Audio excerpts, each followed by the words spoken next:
السلام علیکم فرینڈز، میں ہوں تصدق کھوکھر اور آج میں حاضر ہوں ایک نئی ویڈیو کے ساتھ۔ Please subscribe my channel and press the bell icon to get notification from more informative videos. کچھ لوگ بچپن سے ہی بیرون ملک کام کرنے کا ارادہ رکھتے ہیں اور وہ یہ کہتے ہیں کہ ٹھیک ہے جی ہم نے باہر ہی کام کرنا ہے، ملک میں کام نہیں کرنا، کیونکہ ان کے خاندان کے بہت سارے لوگ جو ہوتے ہیں نا وہ دوسرے ممالک میں کام کر رہے ہوتے ہیں آلریڈی، تو اس لیے ان کا ارادہ بھی بچپن سے ہی بن جاتا ہے کہ ٹھیک ہے جی ہم نے پڑھنا لکھنا نہیں ہے، بس باہر جانا ہے اور کام کرنا ہے۔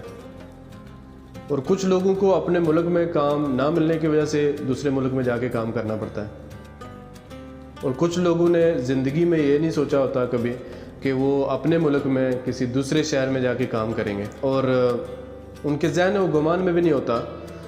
کہ وہ ملک سے ملوں دور دوسرے ملک میں کمانے کے لیے جائیں گے کبھی۔ حقیقت میں اللہ تعالیٰ کی طرف سے جس جگہ پر انسان کا رزق لکھا ہوتا ہے وہ اس کو حاصل کرنے کے لیے، اس کی تلاش کرنے کے لیے وہاں پر چلا جاتا ہے۔ بیرون ممالک سفر کرنے والوں کا ایک اپنا ہی انداز ہوتا ہے۔ جو لوگ نئے جاتے ہیں، جس نے بیرون ملک آنا ہوتا ہے نا، اس کے انداز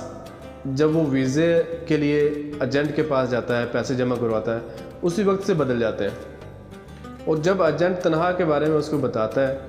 اس وقت جو سب سے پہلے کرنے کا کام ہوتا ہے وہ تنخواہ کو اپنی جو کرنسی ہوتی ہے اس کے ساتھ ضرب دیتا ہے، اور فرسٹ آف آل یہ تخمینہ لگاتا ہے کہ میں کتنے بچا سکوں گا اور کتنے گھر بیچ سکوں گا، اور اس کے اندر جو ایک عجیب سی خواہش جو ہے وہ جنم لیتی ہے۔ اس کا اندازہ اسی انسان کو ہوتا ہے جو اس وقت تیاری کر رہا ہوتا ہے اور جس نے پیسے جمع کروا دیے ہوتے ہیں، اور پھر جب وہ پیسے جمع کروا کے گھر آتا ہے اور ٹکٹ کا بندوبست ہو جاتا ہے، پھر وہ رشتہ داروں سے ملاقاتیں کرتا ہے، اور سب کی زبان پر ایک ہی لفظ ہوتا ہے، ایک ہی قسم کے الفاظ ہوتے ہیں کہ دوبارہ کب، پتہ نہیں کب ملیں گے، کب ملاقات ہوگی، کتنے سال لگیں گے۔ اور پھر جب گاڑی کا بندوبست ہو جاتا ہے، آپ روانگی کے لیے تیار ہوتے ہیں، رشتہ داروں سے ملاقاتیں کرتے ہیں۔ ان میں سے کچھ لوگ ایسے بھی ہوتے ہیں جو آلریڈی باہر کام کر چکے ہوتے ہیں، وہ سب یکے بعد دیگرے آپ کو سمجھانا شروع کریں گے کہ رستے میں کن چیزوں کی احتیاط کرنی ہے اور کون سے کام کرنے والے ہوتے ہیں،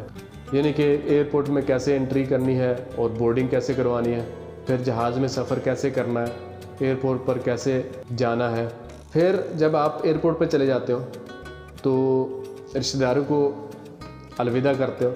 اس کے بعد بورڈنگ ختم ہوتی ہے تو آپ ویٹنگ ہال میں چلے جاتے ہو۔ ویٹنگ ہال میں جاتے ہی آپ رشتہ داروں کو فون کرتے ہو، جو لوگ آپ کے ساتھ آئے ہوتے ہیں ان کو فون کرتے ہو کہ میری بورڈنگ کلیئر ہو گئی ہے اور ابھی میں جہاز پر بیٹھنے کے لیے انتظار کر رہا ہوں۔ اور پھر جب آپ ویٹنگ ہال میں بیٹھے ہوتے ہو، جہاز کا ویٹ کر رہے ہوتے ہو، ویٹنگ ہال میں بیٹھے ہوتے ہو، تو جہاز میں بیٹھنے کے لیے اناؤنسمنٹ کی جاتی ہے۔ پھر آپ جو دوسرے لوگ ہیں ان کو فالو کرتے ہو اور پھر جہاز کی طرف بڑھتے ہو۔ جہاز میں داخل ہوتے ہی ایئر ہوسٹس سیٹ کی طرف آپ کو اشارہ کرتی ہے، اور جو آپ کا دستی سامان ہوتا ہے وہ جہاز کے بالائی خانوں میں رکھنے کے لیے اشارہ کرتی ہے، اور پھر آپ سیٹ پر بیٹھ جاتے ہو جا کر، اور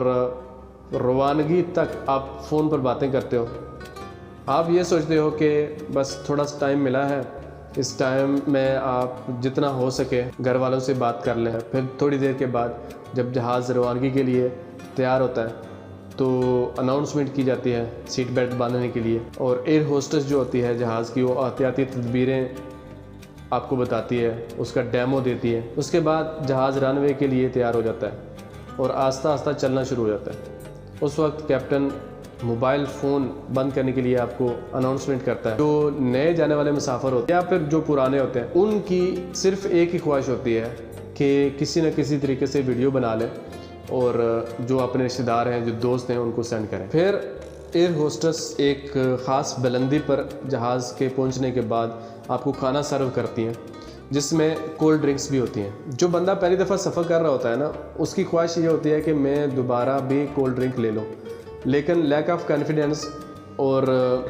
جو لینگویج کی پرابلم ہوتی ہے اس کی وجہ سے وہ دوبارہ نہیں مانگتا اور خاموشی اختیار کر لیتا ہے، کیونکہ جو پہلی دفعہ بندہ سفر کر رہا ہوتا ہے اس کو ان چیزوں کا پتہ نہیں ہوتا۔ اور پھر آپ جب جہاز کا سفر کمپلیٹ کر لیتے ہو اور پھر جہاز سے باہر آنے کا مرحلہ آ جاتا ہے، پھر آپ دوسرے لوگوں کو فالو کرتے ہو اور جہاز سے باہر آ جاتے ہو، پھر آپ کی اسکیننگ کی جاتی ہے دوسرے ایئرپورٹ پر، یعنی کہ جس ملک میں آپ جا رہے ہو اس ملک میں آپ کی اسکیننگ کی جاتی ہے، فنگر پرنٹنگ کی جاتی ہے اور آئی پرنٹنگ لی جاتی ہے۔ آپ کلیئر ہونے کے بعد باہر آ جاتے ہو۔ باہر آنے کے بعد آپ کا ادارہ ہوتا ہے وہ آپ کو جو ادارے کی اکاموڈیشن ہوتی ہے وہاں تک لے کے جاتا ہے اور پھر آپ کو ایک روم الاٹ کیا جاتا ہے جس میں جو دوسرے ملازمین ہیں ان کے ساتھ جگہ دی جاتی ہے رہنے کے لیے، اور پھر جیسے کیسے کر کے آپ کی رات تو کٹ جاتی ہے، کیونکہ نیند بہت اچھی آتی ہے، سفر کی وجہ سے تھکاوٹ ہوئی ہوتی ہے اور آپ کا جسم تھکا ہوا ہوتا ہے، اس لیے آپ کو نیند آ جاتی ہے، آپ سو جاتے ہو۔ صبح ہوتے ہی جو پرانے ملازمین ہیں ان کے ساتھ آپ کی جان پہچان بڑھنا شروع ہو جاتی ہے، اور پھر پرانے ملازمین سے جان پہچان ہونے کے بعد جو پرانے ملازمین ہیں وہ آپ سے کچھ خیالات کا اظہار کریں گے اور جو کمپنی کی اچھائیاں ہیں وہ اس طرح سے بیان کریں گے کہ آپ کو برائیاں لگیں، اور کمپلیٹلی آپ کو ڈسکریج کر دیں گے، کمپلیٹلی آپ کو کنفیوز کر دیں گے۔ آپ کو ایسا لگے گا کہ میں پتہ نہیں کس جگہ پہ آ گیا ہوں جہاں پہ بالکل کام نہیں ہے، کچھ بھی نہیں ہے کرنے کے لیے، اور میں اتنے پیسے لگا کے اپنی زندگی کو خراب کرنے کے لیے یہاں پہ آ گیا ہوں۔ اور پھر آپ اپنے ایجنٹ سے رابطہ کرو گے جس کی وجہ سے آپ آئے ہوئے ہو، جس کے لنک سے آپ اس کمپنی میں آئے ہو، اور اس کو یہ سب کچھ بتاؤ گے، وہ آپ کو بتائے گا، سمجھائے گا کہ تھوڑا ٹائم گزارو، تھوڑا ٹائم گزارنے کے بعد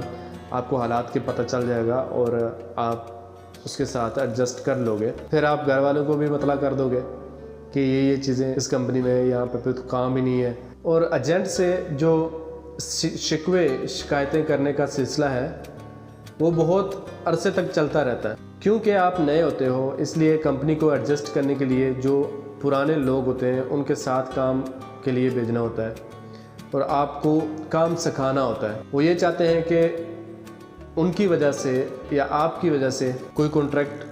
کینسل نہ ہو، کیونکہ کچھ کمپنیاں ایسی ہیں جنہوں نے کانٹریکٹ لیے ہوتے ہیں، کچھ کمپنیاں ایسی ہیں جن کے کانٹریکٹ خود کے ہوتے ہیں، اور جنہوں نے لیے ہوتے ہیں ان کو اپنی ریپوٹیشن بچانے کے لیے نئے آنے والے جو لوگ ہیں ان کو ایڈجسٹ کرنا ہوتا ہے، اور وہ پرانے لوگوں کے ساتھ آپ کو ایڈجسٹ کرنے کے لیے پھر بھیجتے ہیں۔ جب آپ پرانے ہو جاتے ہو تو آپ خود ہی جو حالات ہوتے ہیں ان کے ساتھ رہنا سیکھ جاتے ہو، اور پھر ایک ٹائم آتا ہے جب آپ پرانے ہو جاتے ہو، 6 مہینے سال گزر جاتے ہیں، اس کے بعد آپ کو بھی حالات کے ساتھ زندگی گزارنا آ جاتا ہے، آپ بھی سیکھ جاتے ہو اور آپ کو بھی پتہ چل جاتا ہے کہ آپ کو کیسے سفر کرنا ہے، کیسے دوسروں کے ساتھ رہنا ہے، یہ سب چیزیں ٹائم کے ساتھ آپ سیکھ جاتے ہیں۔ تو اس لیے گولڈن ٹپس اس پوری کنورسیشن میں یہ ہے کہ جب بھی کوئی بندہ باہر آتا ہے نیا کسی دوسرے ملک میں کام کرنے کے لیے، اس کو فلیکسیبل ہونا چاہیے، اس میں اکڑ نہیں ہونی چاہیے۔ اگر اکڑ ہے تو وہ ٹوٹ جائے گا، اگر فلیکسیبل ہے تو وہ ایڈجسٹ ہو جائے گا کسی دوسری جگہ پہ۔ جو فلیکسیبل لوگ ہوتے ہیں وہ بہت اچھی جگہوں تک